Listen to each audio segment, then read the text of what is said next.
Hello, everybody. It's Daniel here. Welcome to Emotional English Podcast, the podcast about English learning where you learn an English language effortlessly, emotionally, fulfilled with energy, and of course, positively. Welcome, everybody. Today, I've prepared another great topic for you guys. It's the topic about the philosophy of life. And we are going to discuss the philosophy dive. We'll discuss some ideas of Aristotle. And today is the topic of living a good life. So let's be ready and let's start our conversation. But before we start, as always, I want to promote my my little group on Telegram. You can join the community of Emotional English and make sure that you join both chats. There is a Emotional English chat and there is a Emotional English community with new updates and news of our podcast. So just subscribe and let's stay in touch. And let's continue. So why I have decided to discuss the topic of living a good life from Aristotle. So Aristotle was an amazing philosopher and he had created a great foundation of good moral qualities for most people in the world. And Aristotle was a great student of Plato. And Plato is an amazing person that I respect the most. So I respect Plato, and to be honest, Aristotle was a little bit in confrontation with his teacher, and that's why I want to show you all options and all philosophies in my philosophy dive area or segment. So, as usually, what I do is I read a little vocabulary list. And we discuss the new vocab first, right? And then I discuss the whole topic, right? We will read step by step, and I make some comments about each segment, and we go further gradually, step by step, and discuss English, right? And some great ideas, of course. Let's start from a vocab list, right? It's pretty nice, and I have prepared 5 nice vocab for you guys. Let's learn. The first word is the word observe. When you observe, you're making an action, right? So you're doing something. Observing is kind of consuming something, right? You're watching someone or something very carefully, and you have an idea to learn. You have an order to learn, right?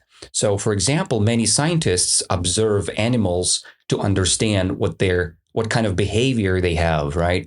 Or you can observe how people live around you, right? So, observe is the verb from observation, right? So, observation is a noun. To observe is the verb, okay?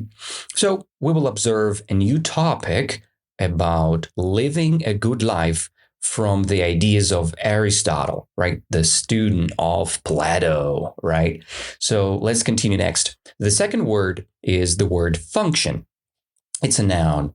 So function is the main purpose of a special job of a person or thing. So the function of a heart is to pump blood in our body. So it's an example of usage. So the function of AI is to give you better functionality in life. So the function of water pump is to provide you water, right? So that's the functionality or function of something. The next word is strive. It's a verb, so we can discuss this word from different perspectives. For example, you try very hard to do something or achieve something. So you must strive to be on time for your classes, for example, right? You can strive to be the best of the best in class. You can strive to learn English the most effectively, right? So that's how you can use this word. When you're striving, you're doing something very hard. You're trying something very hard. So while you're listening to this podcast, are you striving? Are you trying very hard? Or you're just listening on the background. You're not paying attention to the podcast and our discussion. So let's strive and learn English. Okay. Next word is the word virtue. I love this word because it's about a good moral quality of a human being, of a person. So if you have virtue, so it means you have a good moral quality. So if you don't have a virtue, it means you are not honest, probably. You don't have courage, right? Because courage and honesty is the type of virtue. It's an example of virtue. If you have honesty, it is a virtue. If you have a courage, it is a virtue. If you have a good vibe, right, or a good positive energy inside of you, and you always share this energy to people, right, with people, this is a virtue. It's a good moral quality. It's a good thing that you have, okay? Patience is a very important virtue, right? Another good quality or virtue is patience, courage, honesty. I hope it makes sense. The next one is the word habit. So pretty simple word. Probably you know this word. So habit is something that you do very often and regularly, and sometimes without knowing that you are doing it. Pretty simple, isn't it?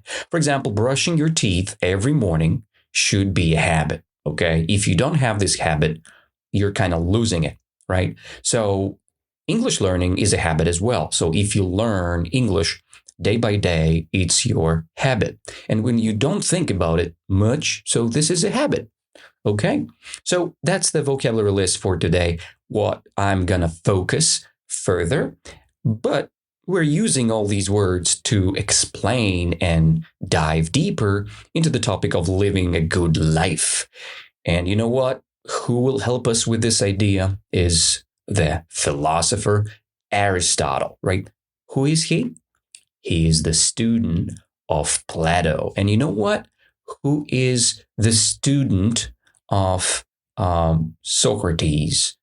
Plato was a student of Socrates. And by the way, do you know the guy who was the student of Aristotle? It was the Alexander Macedonsky. So he was the student of Aristotle. It's just a little historical vibe for you guys. But let's go. Let's start our discussion step by step. I'm going to discuss the text, and we're going to discuss all the things that we will face here. Let's start. So the ancient Greek thinker Aristotle had a very practical way of looking at the word. Not the word, of course, well, at the world. So the ancient the Greek philosopher and thinker Aristotle had a great practical way of looking at the world.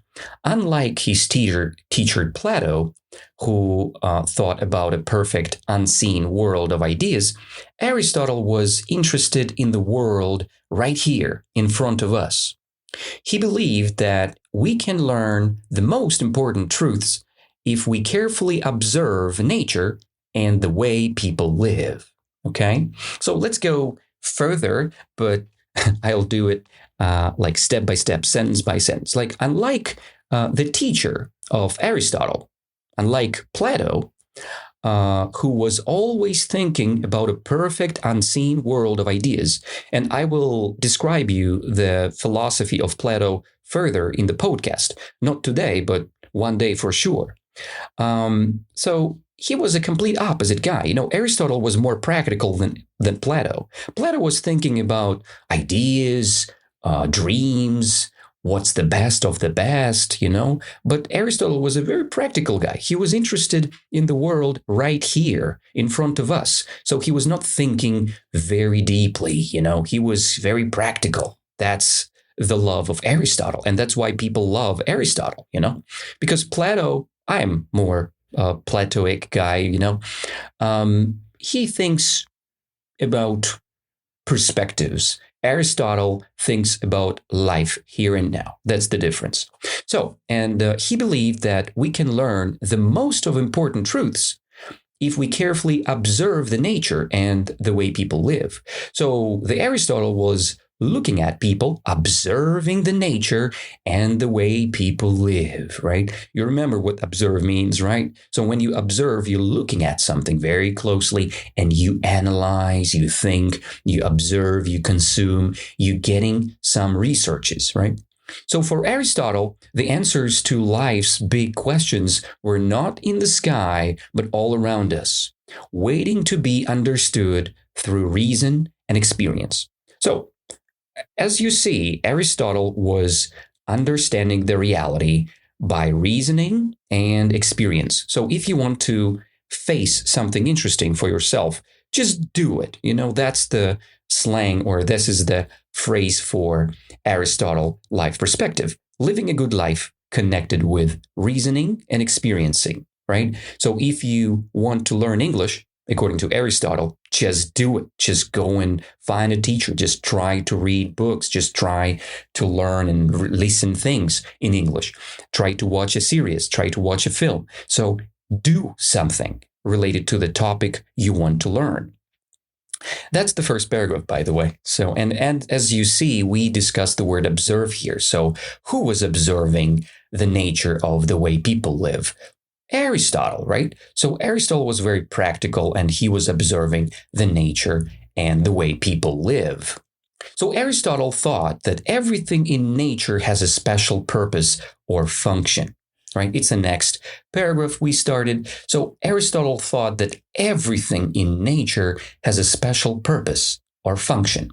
For example, if you see an iPad has a special purpose or function, right? If you see an AirPods, right? So AirPods has a special purpose or function to provide you a good service for your speakers, right? In your ears. So they provide you good sound, and this is the purpose of earbuds. So if you see a cup, the purpose of a cup to provide you the place where you put your hot drinks and beverages, right? So it's a special purpose of a cup. It's a functionality, a function of something, right? So a knife's function is to cut. And a good knife is one that cuts well. As the same thing works with all gadgets and all tools we have around us. So Aristotle asked, what is the main function of a human being? Right? Imagine a human being as a tool. So what is the main function of a human being, that Aristotle asks? And he answers this in a very interesting way. So his answer was that our purpose is to use our ability to reason. So remember that his perspective was reasoning and experience. So that's the answer. The idea, what is the main function of a human being, is to use our ability to reason things, to think, to find the way how to fix something, and to use the ability to reason and to live a good, full, functioned life. So if you live your life without a full potential realized, so it's not life at all. It means you're not doing the right thing. It means you're not using the function of human being.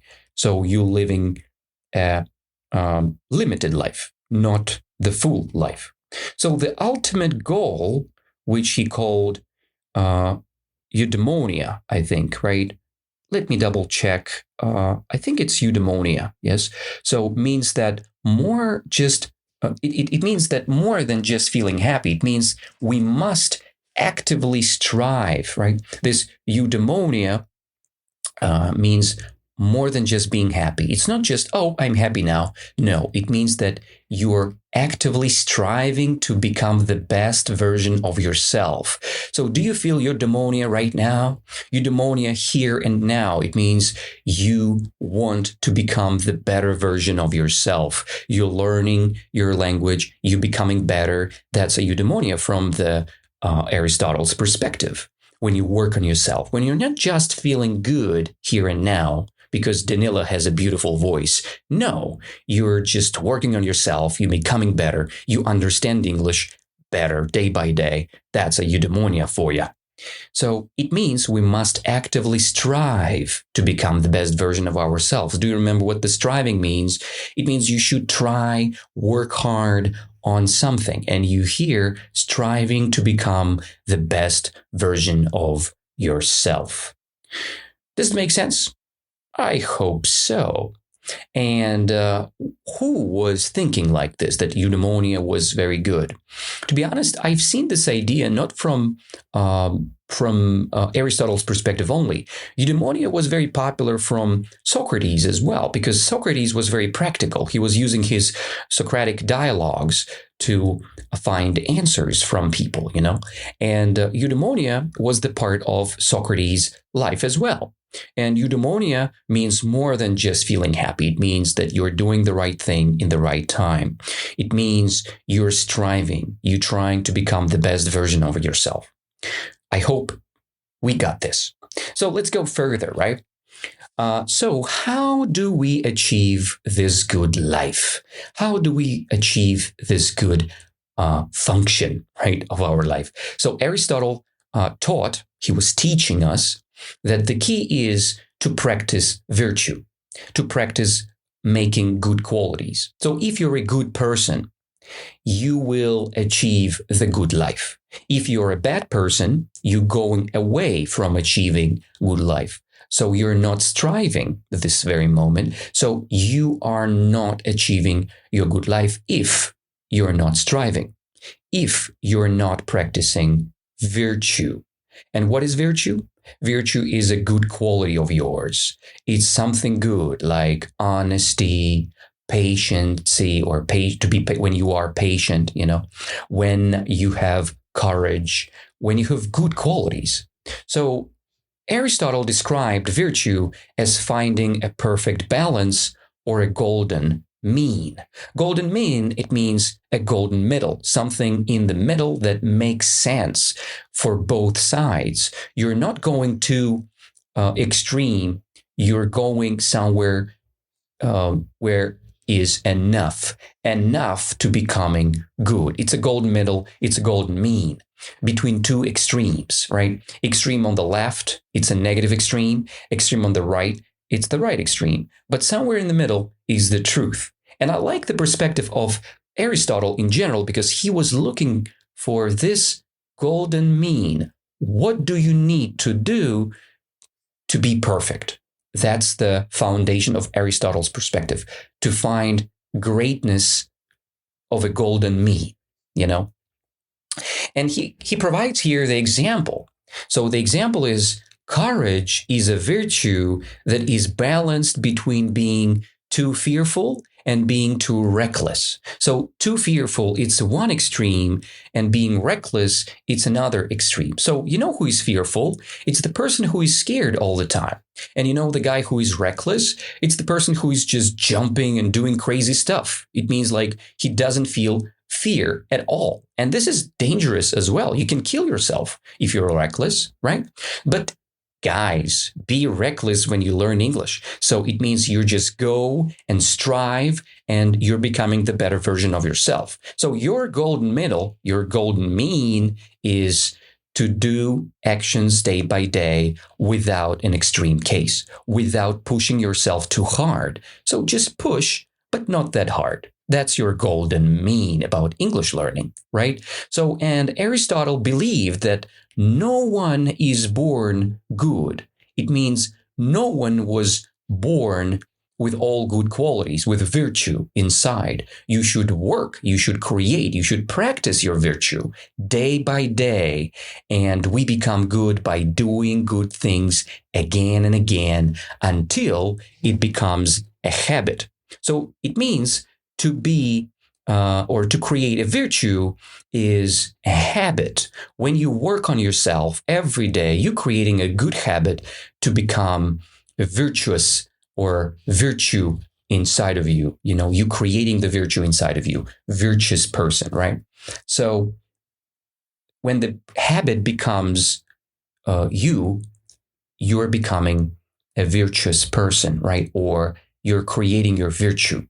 So for Aristotle, a good life is an active life of developing good habits and using our reason to find balance in everything we do.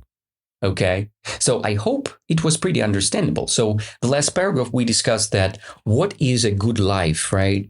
It's when you practice your virtue, when you work on yourself, when you work on your qualities, on your moral qualities, And that's why I love this topic so much, because you can improve your life by becoming a good person. And because this is the virtue you work on, okay? And Aristotle pushes everybody to work on your virtue.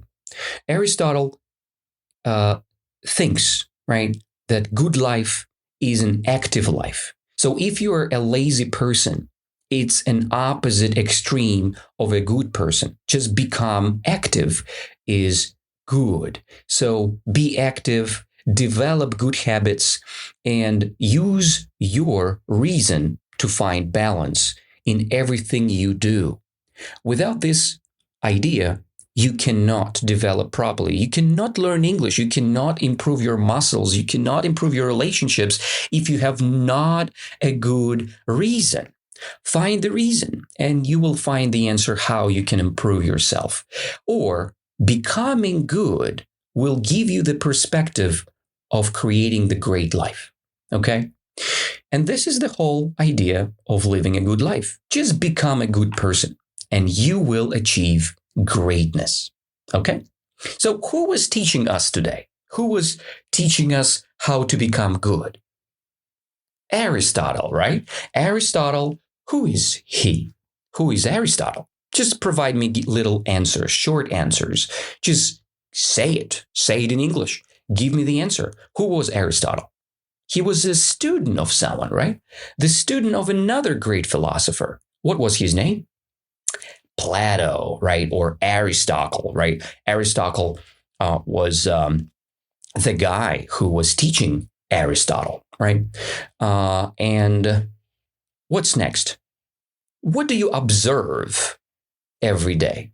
You observe nature. You observe the way people live. You observe how other people achieve success. You observe how you can learn English. So if you observe enough, you can become better. And what is the greatest, ultimate goal?